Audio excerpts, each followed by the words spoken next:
কর্মসূচিতে দুষ্কৃতীদের হামলা। রাজ্য জুড়ে রাত দখলের কর্মসূচির ডাক দিয়েছে সাধারণ মানুষ।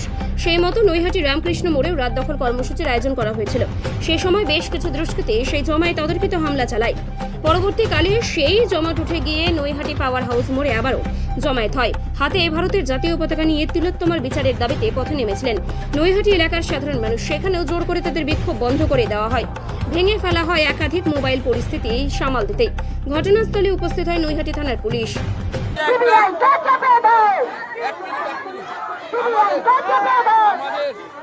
আমাদের আজকে একটা প্রাক্তনীদের মিছিল ছিল। আমি নৈহাটি নরেন্দ্র বিদ্যানিকেতন থেকে এসেছি। এই নৈহাটি নরেন্দ্র বিদ্যানিকেতন থেকে পাস আউট। আমি ক্লাস 3 থেকে 12 অবধি নৈহাটি নরেন্দ্র বিদ্যানিকেতনে পড়েছিলাম। সবাই আমরা এখানে নরেন্দ্র বিদ্যানিকেতন স্টুডেন্ট। মহেন্দ্র আছে, কেউ গরিফা বয়েজ আছে, পাউলিয়া, আমরা সবাই এখানকার স্টুডেন্ট। আজকে প্রাক্তনীদের ইসেটকে জাস্টিস ফর আরজি করার দাবিতে আমাদের একটা মিছিল ছিল। আজকে যেই অসভ্যতা করছে এবং নির্দিষ্ট রাজনৈতিক দলের কর্মীরা আমাদের এক একটা মহিলাদের শিরোধানি করেছে। আমরা যে টোটোগুলো প্রচারের জন্য এনেছিলাম সেই টোটোগুলো ওরা দখল করতে চাইছে। আপনি দেখুন আমার হাতে পর্যন্ত ওরা হাতটা ভেঙে দেওয়ার চেষ্টা করেছে, বাজেভাবে ফুলেছে। আমি এটা জাস্ট স্টেপ দিয়ে সাপোর্ট দিয়ে রেখেছি। বিচ্ছিরি অবস্থা তৈরি করছে। আপনারা সামনে দেখতে পাচ্ছেন একটা অ্যাম্বুলেন্স পর্যন্ত যেতে দিচ্ছে না ওরা। আমাদের একটি কর্মী অ্যাম্বুলেন্সকে দিতে গেছে, সেখানে অ্যাম্বুলেন্সের উপর ওরা হামলা করছে।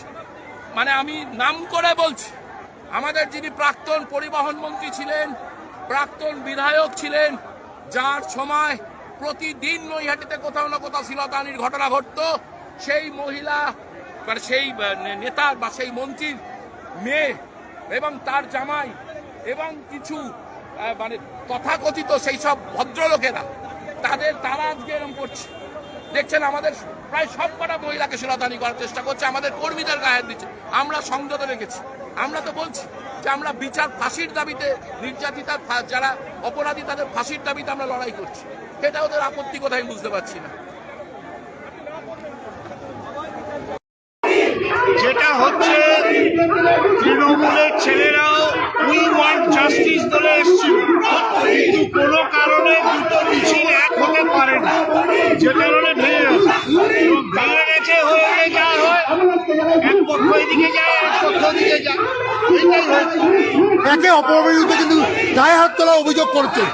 গায়ে হাত আমার চোখের সামনে কেউ করে না। তৃণমূল হাত তুলেছে, তৃণমূল কংগ্রেস হাত তুলেছে গায়ে বলছেন। তৃণমূল কংগ্রেসের নেতা কিন্তু আহত হয়েছে। কে আহত জানেন নাম কি? অভিজিৎ চ্যাটার্জি।